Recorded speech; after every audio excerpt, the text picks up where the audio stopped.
Bab 13. Bagaimana menghentikan kebiasaan menunda menggunakan aturan 2 menit?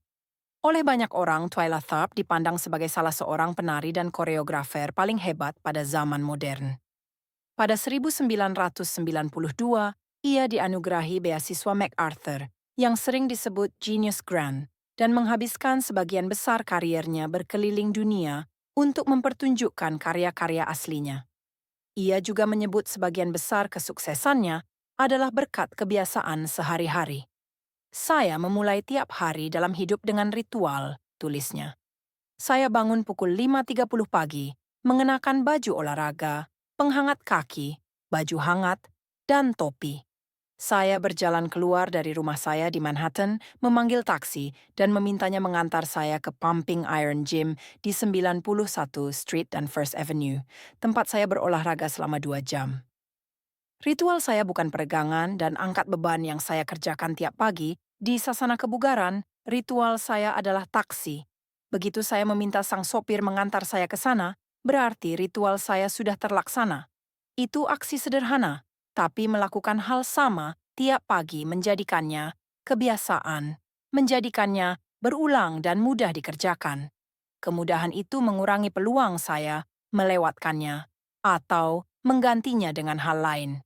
Itu satu persenjataan lagi dalam rutinitas saya, dan satu hal lagi yang tak usah saya pikirkan. Memanggil taksi tiap pagi mungkin aksi yang sangat kecil, tapi itu contoh yang sangat bagus untuk hukum ketiga perubahan perilaku. Peneliti menaksir 40–50% aksi kita pada suatu hari dilakukan karena kebiasaan. Persentasenya cukup besar, tapi pengaruh sejati kebiasaan-kebiasaan itu jauh lebih besar lagi. Kebiasaan adalah pilihan otomatis yang memengaruhi keputusan-keputusan sadar berikutnya.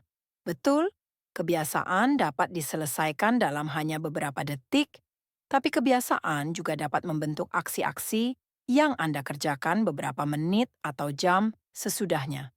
Kebiasaan berfungsi seperti jalan masuk menuju jalan raya. Jalan itu mengantar Anda dan, sebelum Anda sadar, Anda beralih dengan cepat ke perilaku berikutnya. Rasanya lebih mudah melanjutkan apa yang sudah dilakukan daripada mulai melakukan sesuatu yang berbeda. Anda bisa duduk menonton film jelek selama 2 jam. Anda terus makan camilan meskipun sudah kenyang. Anda berniat menengok ponsel sebentar saja, tapi ternyata menghabiskan 20 menit sebelum mematikannya. Dengan cara begini, kebiasaan-kebiasaan yang Anda ikuti tanpa berpikir seringkali menentukan pilihan-pilihan yang Anda buat ketika sedang berpikir. Tiap sore ada momen sangat kecil, biasanya sekitar pukul 17.15, yang membentuk sisa malam saya hari itu. Istri saya pulang dari kerja, dan entah kami berganti pakaian dengan baju olahraga dan langsung ke sasana olahraga, atau langsung ke sofa, memesan kuliner India, dan menonton The Office.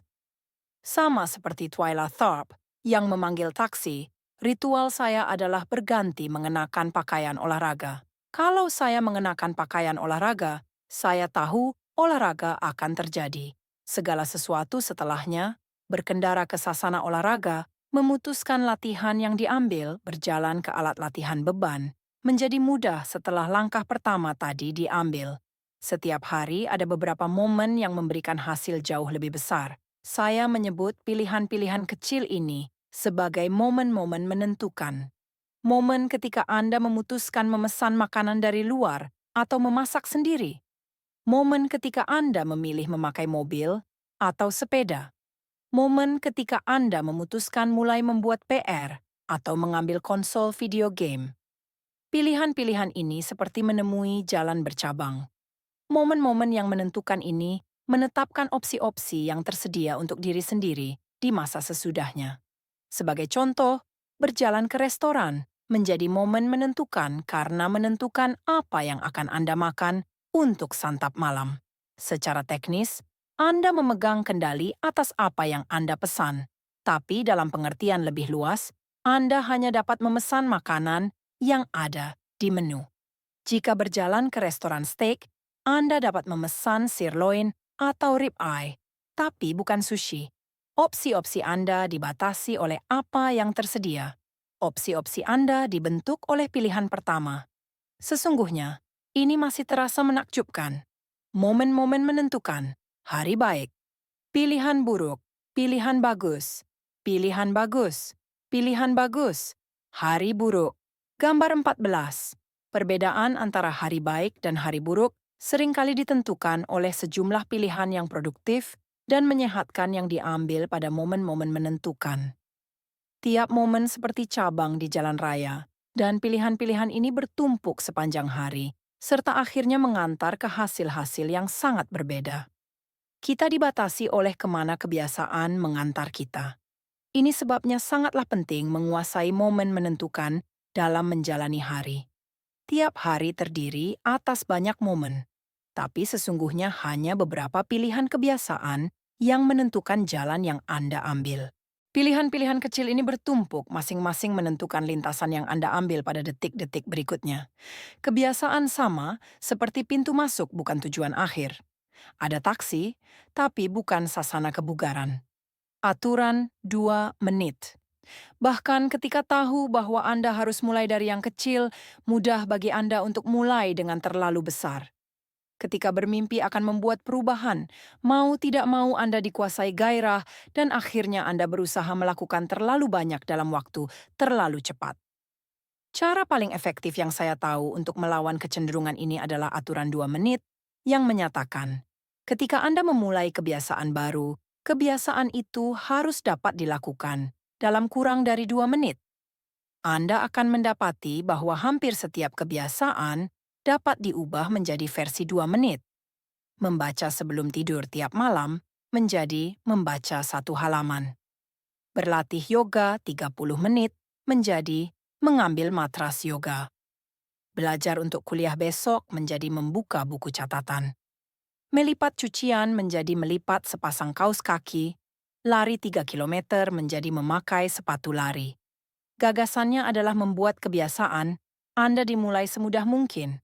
Siapapun dapat bermeditasi selama 1 menit, membaca 1 halaman, atau membereskan baju yang sudah kering. Dan, seperti yang baru kita bahas, ini strategi yang dahsyat, karena begitu Anda memulai hal yang benar, jauh lebih mudah untuk melanjutkannya. Kebiasaan baru tidak harus terasa seperti tantangan. Aksi-aksi berikutnya mungkin menyulitkan, tapi 2 menit pertamanya haruslah mudah. Yang Anda inginkan adalah kebiasaan pembuka, yang secara alami mengantar Anda ke jalur yang lebih produktif. Anda biasanya dapat membayangkan kebiasaan-kebiasaan pembuka pintu yang akan mengantarkan Anda ke hasil-hasil yang Anda inginkan dengan memetakan sasaran pada skala dari sangat mudah sampai sangat sulit. Sebagai contoh, berlari untuk lomba maraton itu sangat sulit. Berlari sejauh 5 kilometer itu sulit. Berjalan sebanyak 10.000 langkah masih sulit. Namun berjalan 10 menit jelas mudah. Begitu pula ritual mengenakan sepatu lari itu sangat mudah. Sasaran Anda mungkin ikut lomba maraton, tapi kebiasaan pintu masuknya adalah mengenakan sepatu lari. Begitulah cara mengikuti aturan 2 menit. Sangat mudah. Mengenakan sepatu lari, menulis 1 kalimat, membuka catatan, mudah. Berjalan 10 menit, menulis 1 paragraf, belajar selama 10 menit, cukup mudah. Berjalan 10.000 langkah, menulis 1.000 kata, belajar selama 3 jam, sulit. Berlari 5 kilometer, menulis artikel sepanjang 5.000 kata. Meraih nilai A penuh, sangat sulit. Ikut lomba maraton, menulis buku, meraih gelar PhD. Orang sering merasa aneh kalau menjadi bersemangat sesudah membaca 1 halaman, bermeditasi selama 1 menit, atau menelepon calon klien sekali saja. Namun, yang penting bukanlah tidak melakukan satu hal. Yang penting adalah menguasai kebiasaan memulai sesuatu. Kebiasaan harus ada dulu sebelum bisa disempurnakan. Jika Anda tidak mampu mempelajari keterampilan dasar memulai sesuatu, kecil harapan Anda untuk menguasai detail berikutnya. Alih-alih mencoba merekayasa kebiasaan yang sempurna sejak awal, lakukan versi mudahnya secara lebih konsisten. Anda harus membuat standar dulu sebelum bisa melakukan optimalisasi. Ketika Anda menguasai seni memulai sesuatu, 2 menit pertama pada dasarnya adalah ritual di awal rutinitas yang lebih besar. Melakukan versi kebiasaan yang lebih mudah, bukan hanya aksi cerdik, karena sesungguhnya ini cara yang ideal untuk menguasai keterampilan yang sulit. Makin sering Anda meritualkan awal suatu proses, makin besar peluang Anda masuk ke status fokus lebih dalam yang diperlukan untuk melakukan hal-hal besar. Dengan melakukan pemanasan yang sama sebelum setiap olahraga, lebih mudah bagi Anda untuk masuk ke tahapan performa puncak. Dengan mengikuti ritual kreatif yang sama, lebih mudah bagi Anda untuk masuk ke kerja kreatif yang lebih sulit. Dengan mengembangkan kebiasaan mematikan lampu secara konsisten, lebih mudah bagi Anda untuk tidur pada jam yang lebih wajar tiap malam. Anda mungkin tidak mampu mengotomatiskan seluruh proses, tapi Anda dapat menjadikan aksi pertama berjalan tanpa dipikir. Jadikan tahap awal lebih mudah, maka berikutnya akan berjalan dengan sendirinya.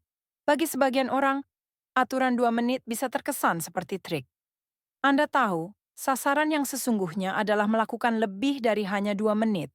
Jadi rasanya mungkin seperti Anda sedang mencoba membohongi diri sendiri. Sesungguhnya tidak ada yang hanya ingin membaca satu halaman, push up satu kali, atau hanya membuka buku catatan. Dan jika Anda tahu ini hanya trik mental, mungkinkah Anda akan mengulangnya? Bila aturan 2 menit terasa seperti paksaan, cobalah hal berikut.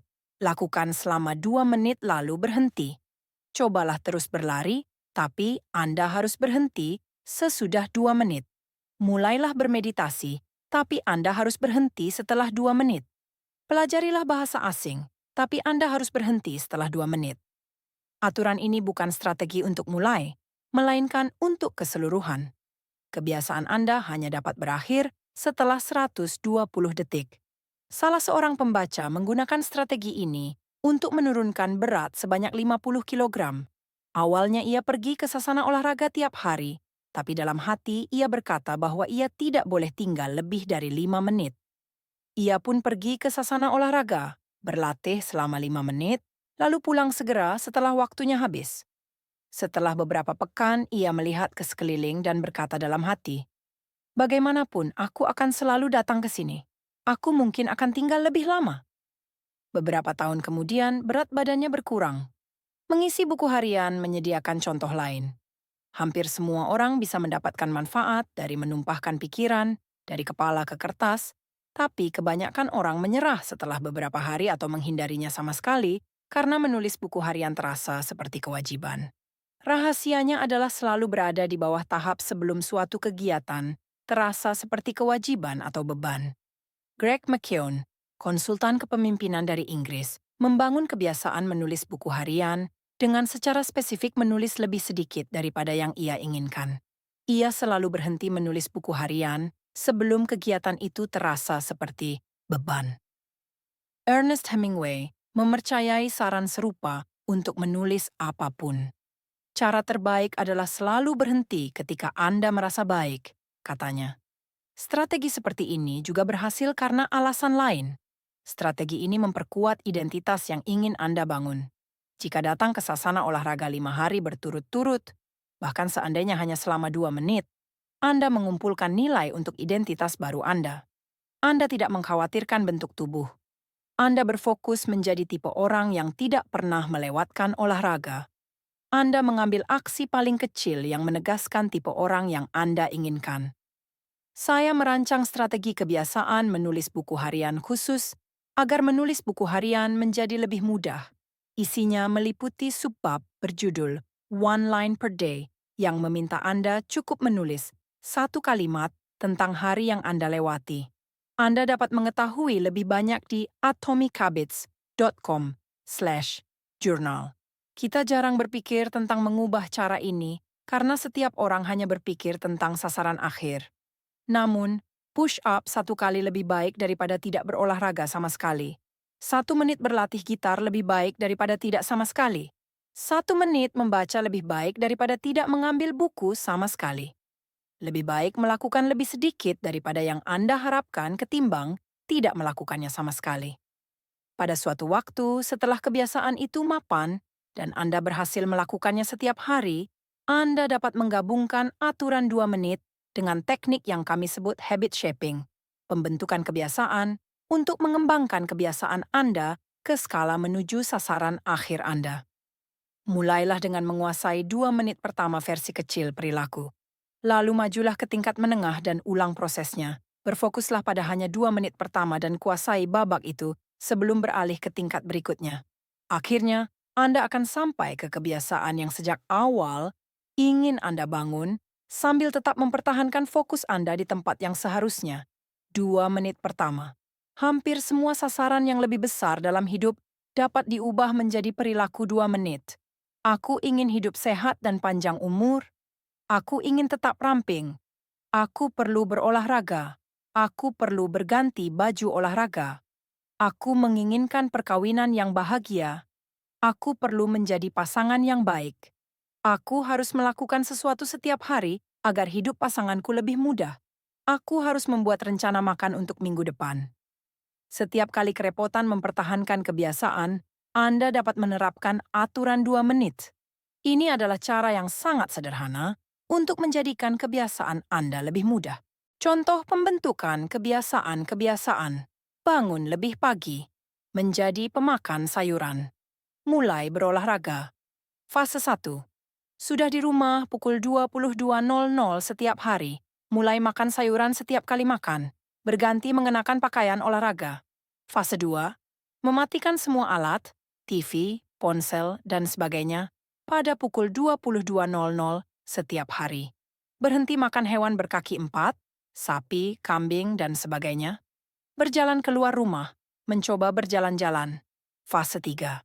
Sudah diranjang pada pukul 22.00 setiap hari, membaca buku, mengobrol dengan pasangan. Berhenti makan hewan berkaki 2, ayam, bebek, dan sebagainya. Pergi ke tempat olahraga, berlatih 5 menit, lalu pergi. Fase 4. Mematikan lampu pada pukul 22.00 setiap hari. Berhenti makan hewan tak berkaki, ikan, kerang, dan sebagainya. Berlatih selama 15 menit, sekurangnya sekali seminggu. Fase 5. Bangun pukul 6 pagi setiap hari. Berhenti makan semua produk hewani, telur, susu, keju. Berlatih 3 kali seminggu. Ringkasan bab. Kebiasaan dapat diselesaikan dalam beberapa detik, tapi terus berdampak pada perilaku Anda selama beberapa menit atau jam setelahnya. Banyak kebiasaan terjadi pada momen yang menentukan, pilihan yang sama seperti jalan yang bercabang, dan entah mengirim Anda ke arah yang produktif atau tidak produktif. Aturan 2 menit mengatakan, ketika memulai kebiasaan baru, pelaksanaannya harus kurang dari 2 menit. Makin sering Anda meritualkan awal suatu proses, makin besar peluang Anda untuk masuk ke fokus lebih dalam yang diperlukan untuk hal-hal besar. Jadikan standar sebelum dioptimalkan. Anda tidak dapat meningkatkan kebiasaan yang belum ada.